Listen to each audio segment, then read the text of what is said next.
Capítulo 9. Lido por Davi Nascimento. Jill encaixou a pesada peça de cobre com uma estrela gravada em sua posição no diagrama, acima das outras 3 aberturas. A peça se encaixou como um clique. Menos uma. Os corvos a viram andar pela galeria sem sair da barra, berrando ocasionalmente assim que ela resolveu o simples enigma. Eram 6 retratos ao todo, do berço ao túmulo, do bebê recém-nascido até o homem mais velho. Ela presumiu que todos eles eram o Lord Spencer, apesar de nunca ter visto uma foto dele. A pintura final era o cenário de uma morte, um homem pálido deitado, cercado por pessoas de preto. Quando ela apertou o botão do quadro, o mesmo caiu da parede, empurrado por pequenos pinos de metal em cada canto. O quadro escondia um pequeno buraco forrado com veludo que continha a peça de cobre. Ela deixou a galeria sem mais problemas. Se os pássaros ficaram desapontados, ela não sabia dizer. Ela suspirou fundo o prazeroso ar da noite antes de voltar para a mansão, pegando o computador de Trent enquanto ia. Já dentro, ela passou por cima do corredor e estudou o mapa, decidindo aonde ir. Ela decidiu. Ela tinha que voltar para onde veio. Ela passou pelas portas duplas que davam acesso ao corredor cinza esverdeado com os quadros de paisagens. De acordo com o mapa, a porta única, bem à frente da dupla, dava para uma pequena sala quadrada que dava a outra maior. Ela abriu a porta, apertando a sua arma ao mesmo tempo. A sala era quadrada mesmo e totalmente vazia. Abaixando a arma, Jill entrou na câmara, apreciando brevemente sua simples elegância enquanto andava para a porta à direita. O lugar tinha um pé direito bem alto e paredes cor de mármore cor de creme com manchas douradas. Era extremamente linda. E cara, no mínimo. Ela se lembrou dos velhos dias com Dick, todos os seus grandes planos e esperanças a cada investida. Isso era o que o dinheiro real podia comprar. Jill abriu a porta da direita. Uma rápida mirada e relaxou. Ela estava sozinha. Havia uma lareira à direita, abaixo de um tapete de parede ornado em vermelho e dourado. Em volta dela havia um baixo e um moderno sofá, e uma mesa de centro oval em cima de um tapete laranja escuro de desenho oriental. E na parte de trás, uma espingarda totalmente suspensa por 2 ganchos, brilhando com a luz do antigo lustre acima. Jill sorriu e correu para a sala, sem acreditar no que via. Por favor, esteja carregada, por favor, pensou. Assim que parou na frente dela, Jill reconheceu a marca. Armas não eram seu forte, mas era a mesma que os Stars usavam. Um Remington M870. 5 tiros. Ela guardou a bereta e levantou a espingarda com ambas as mãos, ainda sorrindo. Mas o sorriso sumiu assim que os ganchos se moveram para cima. Ao mesmo tempo, houve um som mais pesado atrás da porta, como se o metal estivesse mudando de posição. Jill não sabia o que era, mas não estava gostando. Ela girou rapidamente, procurando movimento na sala, mas estava tudo normal. Nada de pássaros, alarmes, luzes piscando e quadros caindo da parede. Aliviada, ela verificou que a arma estava completamente carregada. Ela vasculhou a sala, mas não achou mais munição. Não tinha nada mais de interessante lá. Jill foi para a porta, querendo voltar para o hall principal e contar as novidades para Barry. Ela tentou abrir todas as portas do primeiro andar deste lado da mansão. Se Barry fizesse o mesmo do outro lado, eles podiam partir para o segundo andar e terminar as buscas pelos bravos e os outros desaparecidos. E finalmente sair desse necrotério, Jill pensou. Ela abaixou a porta e andou pela sala quadrada, esperando. assim que tocava a maçaneta, que Barry tivesse encontrado Chris e Wesker. A porta estava trancada. Jill franziu, girando a pequena maçaneta dourada. Ela olhou o espaço entre a porta e a moldura. Lá estava o grosso pino de metal da maçaneta e um outro bem sólido. O resto estava reforçado, mas só tinha um buraco da chave para a fechadura. Poeira vinha de cima enquanto sons de válvulas girando preenchiam o lugar. Um rítmico ranger de metais em algum lugar atrás das paredes. O quê? Assustada, Jill olhou para cima e sentiu seu estômago dar um nó, sua respiração presa na garganta. O alto teto estava se movendo, estava descendo. Ela correu para a porta da sala anterior, mas estava tão fixa quanto a outra. Essa não, essa não. Jill ficou em pânico.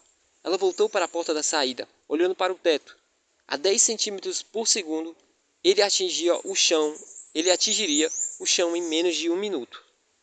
Jill apontou a espingarda para a porta, não se importando quantos tiros seriam necessários. Seus lockpicks não funcionariam naquele tipo de fechadura. O primeiro tiro revelou o que ela já imaginava. A chapa de metal se estendia por toda a porta. Ela procurou uma resposta em sua mente, mas estava vazia. Talvez eu possa enfraquecê-la, quebrá-la. Ela atirou na moldura de novo. O tiro arrancou a madeira e quebrou o mármore, mas não era o suficiente. O teto descia, e agora a menos de 3 metros acima dela. Ela seria esmagada. Deus, não me deixe morrer assim. Jill, é você? Uma voz abafada veio lá do outro lado da porta. Oh, Barry! Me ajude, Barry! Derrube a porta agora! Jill gritou desesperada. Afaste-se! Jill saiu de perto assim que ouviu um golpe pesado atingir a porta. A porta se mexeu, mas não se abriu. Outra pancada acertou a porta, a 1,5 metros acima dela. Vamos, vamos! E o terceiro golpe fez pedaços de madeira voarem e a porta foi aberta. Barry apareceu na porta, seu rosto vermelho e suado, e sua mão alcançando a dela. Jill pulou e ele agarrou seu pulso, literalmente tirando-a de suas botas. Eles caíram no chão enquanto a porta era arrancada de suas dobradiças.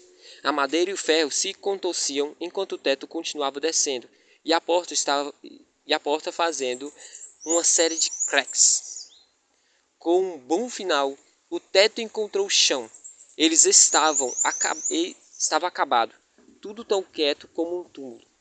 Eles se levantaram, Jill olhando para a paisagem. O lugar foi preenchido por algumas toneladas do que foi o teto.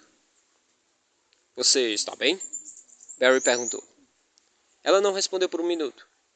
Ela olhou para a espingarda que ainda estava em suas trêmulas mãos, lembrando-se de que estava certa sobre não haver armadilhas lá. E pela primeira vez ela imaginou como iria sair daquele inferno. Chris caminhou pelo tapete em frente à escada do hall principal. Rebecca ao lado do corrimão. Não tinha ninguém lá. De algum modo na mansão houve um som pesado. Eles levantaram a cabeça escutando, mas era só. Não dava para saber de onde veio. Bom, isso nos leva ao plano B, Chris disse. Mas qual é o plano B? Rebecca perguntou. Chris suspirou. Sei lá. Mas nós podemos começar checando a sala com a chave da espada. Talvez nós possamos achar mais informações enquanto o time não aparece. Um mapa ou algo mais. Rebecca concordou e eles voltaram pela sala de jantar. Chris na frente. Ele não queria expô-la ao perigo, mas não queria deixá-la sozinha, pelo menos no hall principal. Não parecia seguro lá. Assim que passaram pelo relógio de pêndulo, algo pequeno e duro quebrou sobre os pés de Chris. Ele se abaixou e ergueu um pedaço de gesso cinza escuro. Havia outros 3 por perto. Você viu isso da última vez que passou aqui? Ele perguntou. Rebeca balançou a cabeça e Chris se agachou procurando mais deles. Do outro lado da mesa estava uma pilha de fragmentos. Eles deram uma volta na longa mesa, parando em frente a um monte de destroços. Chris cutucou os pedaços com a ponta do pé. Pelos ângulos e formas, aquilo deveria ter sido uma estátua. Mas agora é apenas lixo, pensou. E é importante? Rebeca perguntou. Talvez sim, talvez não. Vale uma olhada. Numa situação como esta, nós nunca sabemos o que pode ser uma pista. O tic-tac do relógio os seguiu até a porta do corredor. Chris tirou a chave do bolso enquanto seguia à direita e pararam. A porta no fim do corredor estava fechada. Da última vez, ela estava aberta. Chris rapidamente empunhou sua bereta e se aproximou de Rebecca. Alguém deve ter passado por ela enquanto estava no hall principal, reafirmando o sentimento de Chris que coisas secretas estavam acontecendo em volta deles. O zumbi atrás deles estava na mesma posição, olhando cegamente para o teto. Chris deu a chave a ela para poder vigiar o corredor. A porta foi destrancada e Rebecca gentilmente a abriu. Chris sentiu que a sala estava segura, mesmo enquanto acenava para Rebecca entrar. Era um piano bar. Um grande piano ficava na frente de uma bancada embutida, completa com banquetes ao seu redor. Mas era a suave iluminação e as calmas cores que davam um ar de tranquilidade. Chris decidiu que era o melhor lugar que havia encontrado até agora. Bom, talvez um bom lugar para a Rebecca ficar enquanto eu vá procurar pelos outros. Ele pensou. Rebecca se encostou no empoeirado piano enquanto Chris olhava melhor a sala. Havia algumas plantas, uma pequena mesa e uma prateleira do outro lado mais ao fundo. Só tinha a porta a qual eles entraram. O lugar ideal para Rebecca se esconder. Ele se aproximou de Rebecca, olhando escolhendo as palavras certas. Ele não queria assustá-la, deixando-a para trás. Ela sorriu para ele, parecendo mais jovem do que já era, uma criança. Uma criança que se formou em menos tempo do que você para tirar a licença de piloto. Não a ajude. Ela é provavelmente mais esperta do que você, ele pensou. Como você se sentiria ficando aqui enquanto eu dou uma olhada na casa? Faz sentido, disse ela. Eu não tenho arma, e se você tiver problemas, eu vou só te atrapalhar. Ela sorriu e adicionou. Mas se você for pegue por um teorema matemático, não venha chorar no meu ombro. Tudo bem? Chris riu, tanto pelo defeito quanto pela piada. E ela não era de se subestimar. Ele foi para a porta, parando ao tocar a maçaneta. Eu voltarei o mais breve possível. Tranque a porta e não fique andando por aí, tá bom? Ela concordou e ele saiu da sala. Ele esperou a porta ser trancada e empunhou a arma, seu sorriso desaparecendo assim que o voltava pelo corredor. O cheiro piorava assim que se aproximou do zumbi morto, passando por ele para ver se o corredor continuava e parou frio. Olhando para o segundo corpo depois da curva, decapitado e coberto de sangue. Chris reconheceu suas feições como sendo de Kennedy J. Sullivan e sentiu raiva e determinação ao ver o bravo morto. Isso está errado. Tudo errado. Joseph, Ken, provavelmente Billy. Quantos mais morreram? Quantos mais por causa de um estúpido acidente? Pensou ele enfurecido. Ele finalmente virou e voltou para o hall principal. Ele checaria cada porta que os outros poderiam ter usado e mataria todos os zumbis que cruzassem o seu caminho. Quando Chris saiu, Rebecca desejou-lhe boa sorte. Voltando ao piano, sentou-se. Ela passou o dedo pelas teclas e, arrependendo-se de não ter trazido algum daqueles papéis do baú. Ela não era tão boa em ficar parada e não tem nada para fazer só piorava as coisas. Você poderia praticar? Sua mente sugeriu, e Rebeca riu um pouco, olhando as teclas. Não, obrigado. Ela sofreu por 4 anos quando criança antes de deixar sua mãe em paz. Ela se levantou e procurou algo para deixá-la ocupada na sala. No bar, só tinham copos e guardanapos, todos com pó.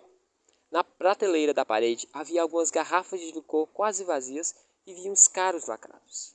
Rebeca não queria beber, não era de beber, e agora não era uma boa hora para encher a cara. Suspirando, ela olhou o resto do lugar.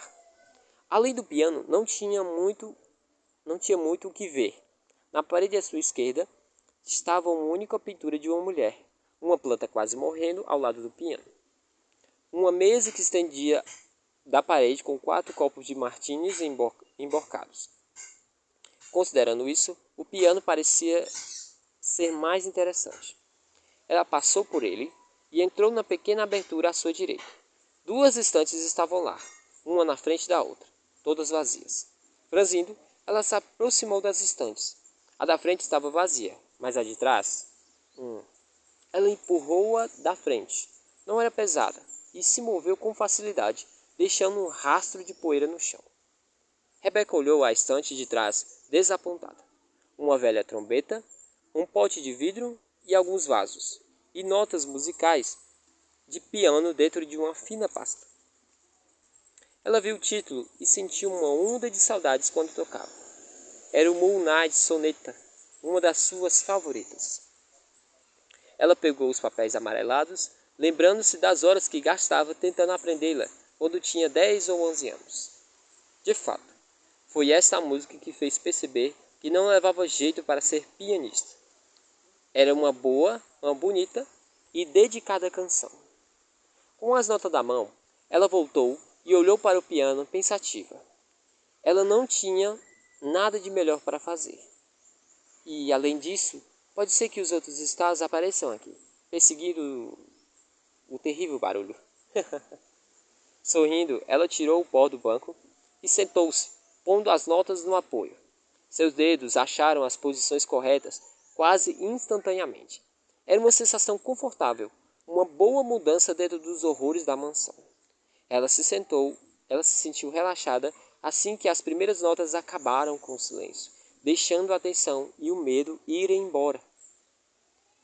Ela ainda não era tão boa, seu ritmo desligado como sempre, mas ela tocou as notas corretamente e a força da melodia mais do que o maquiando a falta de delicadeza dela. Se as teclas não fossem tão duras, ela pensou. Algo se moveu ao lado dela.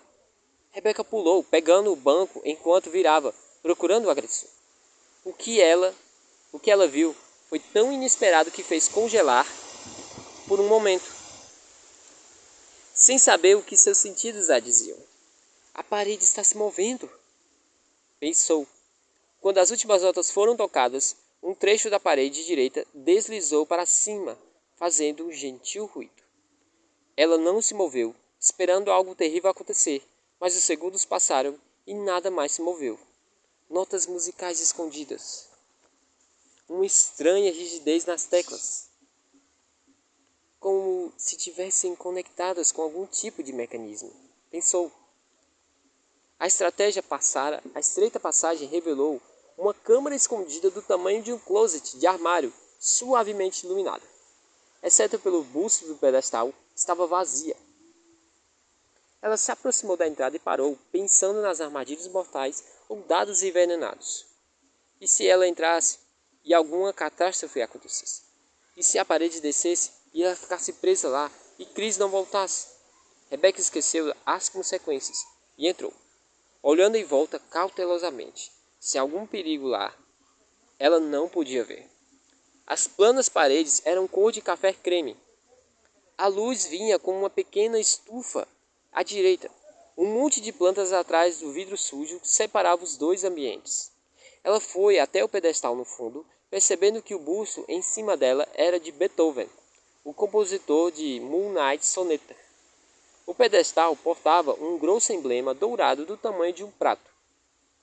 Ela se agachou, olhando para o emblema. Parecia sólido como um desenho de brasão. Parecia familiar. Ela tinha visto o mesmo desenho em outro lugar da sala. Qual seria? Na sala de jantar, sob a lareira, pensou. É isso. Aquele era de madeira. Ela o viu quando Chris estava examinando a estátua quebrada.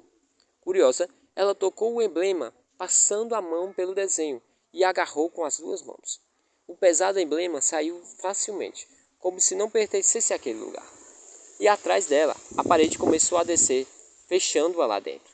Sem hesitar, ela virou e colocou o emblema de volta na cavidade e a parede abriu-se novamente. Aliviada, ela olhou para o emblema pensando. Alguém armou tudo isso para esconder o brasão. Então tinha que ser importante. Como se ela não deveria removê-lo. Aquele sob a lareira abre uma passagem secreta. Ou o da lareira é do mesmo tamanho? Ela não sabia, mas achava que sim, e que a resposta estava certa. Se ela usasse o emblema de madeira para deixar a parede aberta e colocar o dourado sobre a lareira, Rebeca voltou para a sala sorrindo. Chris disse para ela ficar lá, mas ela não demoraria muito. Além disso, quando ele voltar, ela teria algo para mostrar e provar que não era tão inútil assim quanto pensava.